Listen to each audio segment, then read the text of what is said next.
네, 안녕하세요. 토토 인삼농사입니다. 다들 반갑습니다.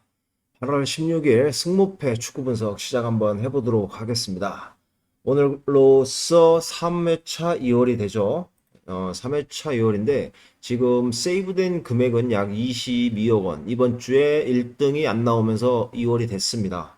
언제나 일본 J리그 그리고 K리그 1, 2부가 들어올 때면 항상 2월된다고 말씀드리죠. 그래서 금액을 크게 가기보다는 그냥 역배 위주로 많이 가셔라 했는데 이번 주가 3명이 나왔습니다. 그래서 약 세금 띄고 1억 원 정도를 가져갔고 여기서 가와사키가 조금 이변이 첫 경기부터 일어났죠. 저 같은 경우에는 항상 승무패를 볼 적에 1번, 2번, 그리고 13번, 14번, 그리고 8번을 조금 이변이 많이 난다. 저는 그렇게 생각을 하고 접근을 하고 있습니다. 1번이 정배가 떨어지면 2번이 역배가 날 가능성이 많고요. 뭐 정배도 나올 때도 있지만 그런 경우에는 조금 드물더라고요. 그래서 다음 주, 아니 이번 주 축구 51회차는 다행히 프리미어리그 라리가가 들어왔습니다. 그러면서 지금 3회차 2월인데 이게 개막전이고 또 그리고 이번에는 1등이 나오지 않을까 저는 개인적으로 그렇게 생각을 하면서 이번 주에는 조금 승무패 쪽에 힘을 실어 볼까 합니다. 그래도 뭐 힘을 실은다고 해도 한 5만 원 정도 구매를 하는 거죠. 5만 원 정도 해서 구매를 해볼 생각입니다. 뭐 배당률이 아직 나오진 않았지만 지금 초안이고 금요일 날이나 목요일 날쯤에 배당을 보고 다시 한번 이거를 구체적으로 한번 심도 있는 분석을 해볼 생각이고요. 우선 첫 경기는 1번부터 13번까지 간단하게 한번 보도록 하겠습니다. 뭐 1번 같은 경우에는 아스톤 빌라, 뉴캐슬 최근에 뭐 몇 경기 프리시즌 경기를 보니까 조금 답답한 모양의 수비 전술이 조금 눈에 들어왔다. 저는 개인적으로 그렇게 생각을 합니다. 그래서 이거는 어쩔 수 없이 저는 아스톤 빌라 승 예상을 하고 있고요. 그리고 브라이언튼 대 풀럼. 이 경기가 저는 조금 브라이언튼보다 풀럼 쪽을 좋게 보고 있습니다. 그래서 풀럼 승무 쪽 한번 생각을 해보고 있고요. 눈에 들어오는 경기는 지금 약간 3번 견 같은 경기로 말씀을 드리면 이 썬더랜드가 지금 8년 만에 승격이 됐죠. 승격이 되면서 사우스햄튼을 승격전에 웨스트 브롬을 이기고 승격전에서 사우스햄프턴 사셈이죠. 사셈을 이기고 8년 만에 이제 일부 리그를 복귀했습니다. EPL 프리미어로 복귀를 했는데 이 팀의 특징을 보면은 리그에서 가장 어린 선수들로 평균 연령이 낮다. 그거 말씀드릴 수 있어요. 썬더랜드는.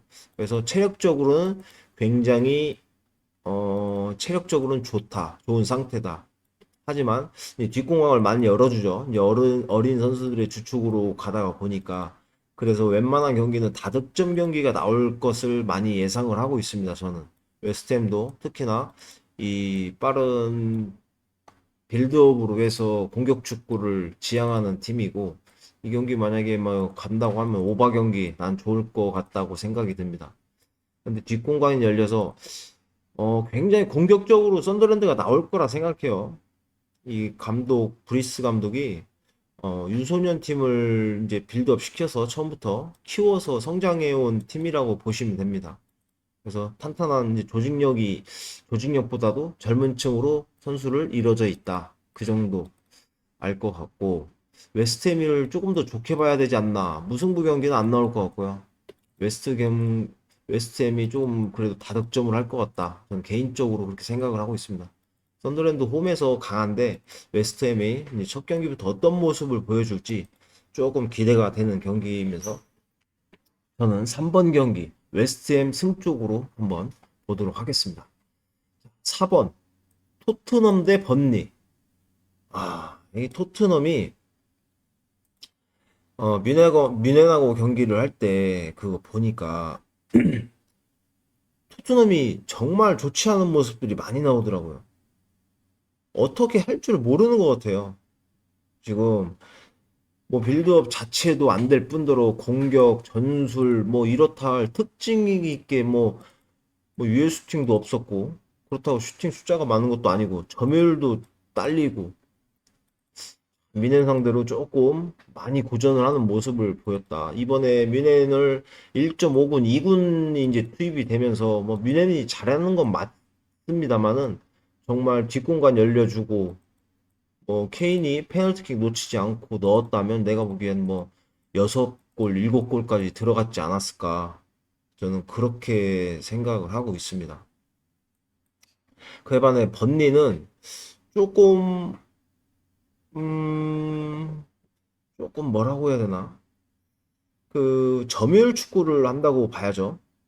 기존에 이 번니 같은 팀들이 이렇게 토트넘에서 이제 조금 홈에서 이제 빠른 공격을 할 거란 말이에요. 그럼 강한 수비력을 바탕으로 이렇게 조금 빌드업 기반의 롱볼이나 세트피스를 살리면서 오버랩을 공간 활용을 많이 할 것 같다. 내가 보기에는 그겁니다. 토트넘이 뒷공간이 많이 열리거든요, 지금.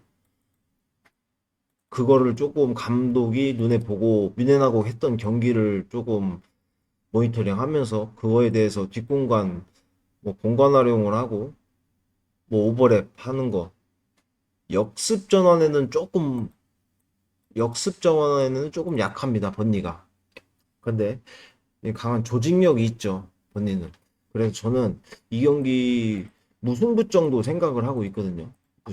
무승부가 날 것 같다. 저는 개인적으로 그렇게 생각하고 토트넘이 뭐 지지 않으면 다행일 것 같아요. 하는 거 보니까 너무 못해서 이게 바치고 싶지만 한번 생각을 뭐 여유 되시는 분들은 바치고 전 토트넘 승리는 하진 못할 것 같습니다. 조금 지금 무너져 있는 체제를 조금 시간적으로 좀 걸릴 것 같다. 저는 그렇게 생각을 하고 있습니다. 네. 다음 경기 알라베스 대 레반테. 이 경기는 뭐 다들 아시다시피 알라베스는 몇 년째 저득점 경기를 항상 하는 팀이다. 저는 그렇게 생각을 해요. 골을 많이 넣어봐야 한두 골입니다. 레반테는 공격 축구를 하는데 이게 조금 이변이 일어나지 않을까. 저는 개인적으로 그렇게 생각을 해요. 그래서 뭐 비록 알라베스 홈이지만 저는 레반테 쪽 무승부도 한번 생각을 해보고 있습니다.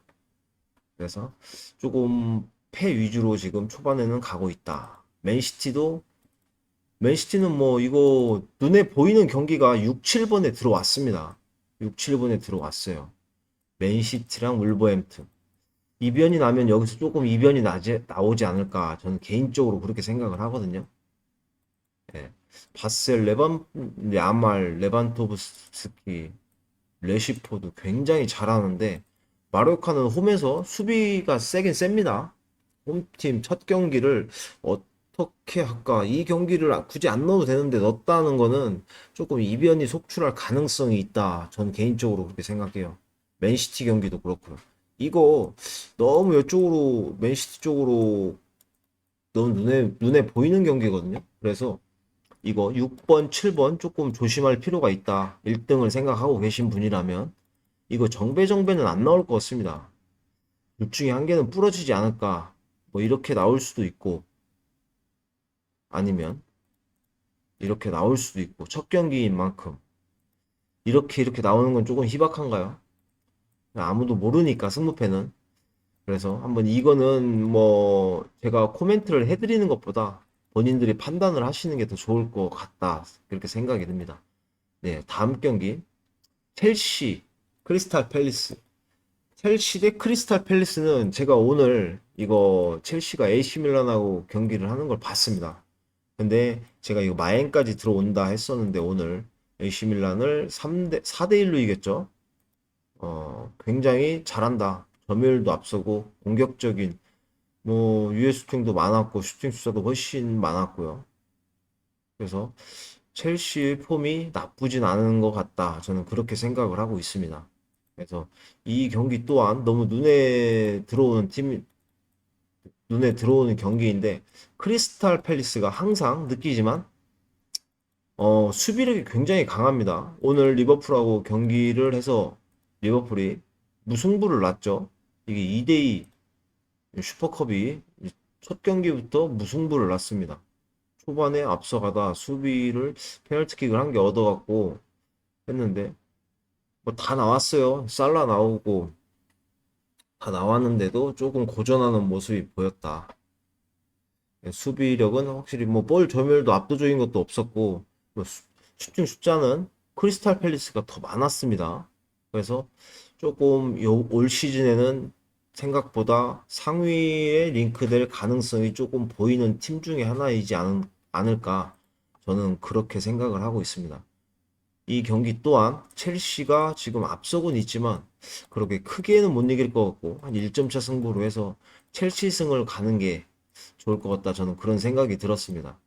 아니면 이게 분명히 한 80% 정도 나올 거거든요. 한 1.5배당, 1.6배당 정도 받을 것 같은데 예, 무승부까지 바치시는 걸 추천을 좀 드려보겠습니다. 예, 어떻게 될지 모르겠지만 첼시도 잘하지만 크리스탈 팰리스도 올 시즌 잘하는 것 같다. 저는 그렇게 생각을 해요. 홈 이점을 살려서. 그럼 다음 경기 10번 노팅엄 대 브래든퍼스. 이 경기는 굉장히 지루하게 좀 진행될 가능성이 있다고 생각을 해요. 개인적으로. 뭐 노팅엄은 수비 위주의 축구고요. 브래든은 공격성 역습에 강한 팀인데 브래든퍼가 여기 역습에 강하면서 좀 공격적인 축구를 할 때 경향이 많아요. 근데 강팀을 상대로 조금 빠른 공격, 강팀들한테 최대한 많이 좀 강한 모습을 보였었다. 근데 약한 팀들을 만나면 마치 예전에 리버풀 같은 좀 못하는 경기력을 보였었거든요. 이것도 한 골차 승부가 나올 것 같은데 저는 무승부를 한번 예측을 한번 해보겠습니다. 무승부. 다음 경기 셀타비고 대 헤타페. 셀타비고 헤타페. 이거는 뭐 그냥 예전에 제가 항상 보면서 느낀 거지만 셀타비고는 홈에서 굉장히 강합니다. 원정에서도 뭐 강하고 헤타페도 잘하긴 하지만 셀타비고도 나쁘지 않은 모습이에요 정말. 이번에 베티스랑 좀 비슷하다고 생각하는데 셀타비고 이거 뭐 라리가가 들어가고 상당히 어렵습니다. 뭐 그냥 이거는 홈발 믿고 셀타비고 한번 가봐야 되지 않나 저는 그렇게 생각해요. 자, 그리고 12번 경기 맨체스터 유나이티드 대 아스날. 이 경기가 빅 경기인데 첫 판부터 굉장히 라이벌전인 대결을 만났습니다. 이 경기가 가장 어렵지 않나. 여기 경기에서 승무패 될 수 있으신 분은 승무패를 대라고 말씀드리고 싶고 이 경기가 어떻게 흘러갈지는 맨유도 지금 프리시즌 동안 굉장히 폼이 좋거든요. 네. 조금 한 1, 2년 차 조금 15위에 머물면서 고전을 하다가 올 시즌 어떻게 됐는지 몰라도 굉장히 잘하고 있어요. 진짜 잘하고 있습니다. 어, 에버턴하고 무승부 나고 본머스 이기고 웨스트햄 이기고 리즈랑 무 났지만 뭐 아스날이 조금 더 유리한 건 사실이지만 이게 홈이라 이게 어떻게 될지 모르겠다는 그런 생각이 들더라고요. 그래서 아스널 쪽을 좋게 바라보고 싶지만 이거는 맨유 승도 나올 수 있다. 충분히 요즘 하는 거 보면 잘하고 있더라. 저는 그렇게 생각을 하고 있습니다. 그래서 전 맨유 승 한번 보도록 하겠습니다. 무승부는 역대 상대 팀에서 무승부가 뭐 지금 아스날이 좀 압도적으로 이기고 있는데 아스날이 무승부는 많이 없거든요. 최근에 보면은. 그래서 이기거나 지거나 저는 그렇게 생각을 하고 이렇게 저는 한번 승패로 나눠서 한번 해볼 생각입니다. 자, 그리고 빌바오 대 세비오. 그리고 아시다시피 목요일 날이나 금요일 날쯤 라이브나 아니면 영상으로 해서 제가 분석된 방송을 제가 찍고서 한번 다시 올리니까요. 많은 관심 부탁드리고 지금까지 좋아요, 구독 안 눌러주신 분들은 좋아요 버튼, 구독 버튼 부탁 좀 드리겠습니다. 저는 전문적으로 승무패를 하기보다는 두 경기씩 주력으로 가는 게 있기 때문에 승무패는 그냥 개인적으로만 이렇게 하는데 조금 욕심을 내볼까 해서 승무패 방송을 저저번 주부터 올리고 있습니다. 그래서 올해 안에 한번 1등을 목표로 제가 지금 이 승무패를 계속 유심히 바라보고 있거든요. 승무패 경기를 보다가 뭐 언더가 나올 경기, 오버가 나올 경기 조금 체크를 해 가면서 어, 베팅을 하고 있습니다. 승무패 경기는 항상 어려워요. 이거 운이 따라야 됩니다. 로또보다는 승무패를 구매하셔라. 저는 그렇게 말씀을 드리고 싶고, 빌바오 대 세비오 경기 한번 보겠습니다. 빌바오는 홈에서는 굉장히 잘합니다. 근데 원정에서는 빌바오는 좀 못해요. 예, 여기는 뭐 7승, 아니 8승 7무 4패인데 작년 시즌은 잘했는데 저 개인적으로는 원정에서는 좀 수비 위주 다득점 경기는 나오지 않고 1점 차 승부를 많이 하는 팀이다. 그렇게 생각을 하고 있습니다. 세비야가 작년 시즌부터 이게 이 세비야라는 팀이 17위에 머물 팀이 아니거든요. 굉장히 작년 이상하게 재작년까지만 해도 유로파도 출전하고 챔스도 나가고 하던 팀인데 항상 빌바오랑 세비야는 그런 게 있습니다. 근데 작년에는 17위에 머물려면서 강등권도 간신히 면했습니다. 그래서 굉장히 폼이 안 좋은 상태다. 이건 빌바오를 좋게 바라볼 수밖에 없고 이 13번, 14번에서 AT 마드리드가 사고를 한번 치지 않을까 저는 그렇게 생각을 해요. 결론적인 거는 여기서 여기서 이 14번 경기와 이 맨시티 경기, 바셀 경기 이 세 경기를 단통으로 가져가시는 분이 저는 승무패의 가능성을 보고 있습니다. 1등의 가능성을 크게 보고 있다. 저는 그렇게 생각을 해요. 이 6번, 7번, 그리고 14번. 이걸 꼭 이기는 팀이 맞추시는 분이 조금 승무패를 유리한 쪽으로 가져가지 않을까. 지금 데이터가 없어서 뭐 특별하게 뭐 상대 전적과 역대 전적으로밖에 말씀을 드릴 수밖에 없는 점 양해 부탁드리고요. 한두 경기 지나다 보면 이게 분명히 전술이나 핵심 선수들 그리고 빌드업이나 할 때 주축이 되는 것들이 나오거든요. 감독 성향들이. 이 경기를 바탕으로 한번 저희는 토요일 날을 기대해 보며 한번 제가 유심히 관찰을 해서 더 좋은 모습으로 분석 방송으로 한번 다가가 보겠습니다. 그다음에 첫 경기는 한번 지켜봐야 될 것 같은데 또 세이브가 된 금액인 만큼 또 안 할 수는 없고 도전을 해야 또 알 수도 있는 것처럼 도전을 해야 됩니다. 무조건 돈을 뭐 1,000원을 걸건 10만 원을 걸건 무조건 경기는 봐야 한다. 그래서 첫 경기는 어려운 만큼 좀 혼발 위주의 승패가 나눠지지 않을까 생각을 하고 제가 말씀드렸던 이 경기 6번, 7번, 그리고 9번, 그리고 14번 경기 한번 유심히 생각해서 이거 네 개를 단통으로 맞추시고 다른 거에 바치시는 분들이 1등의 가망성이 그래도 가장 크지 않을까 저는 생각을 하면서 오늘 영상은 이걸로 마치고요. 제가 이 배당 올라오고 좀 라인업 좀 나오고 금요일 날이나 토요일 날쯤에 해서 승무패 방송 한번 다시 한번 영상 촬영해서 올려보도록 한번 하겠습니다. 그럼 이번 주에 다들 날씨가 조금 풀려서 다행인데요. 이제 선선해진 만큼 휴가도 다 갔다 오셨을 테고 자, 이번 주도 그러면 다들 즐거운 한 주 되시기 바라면서 건승하겠습니다. 건승입니다.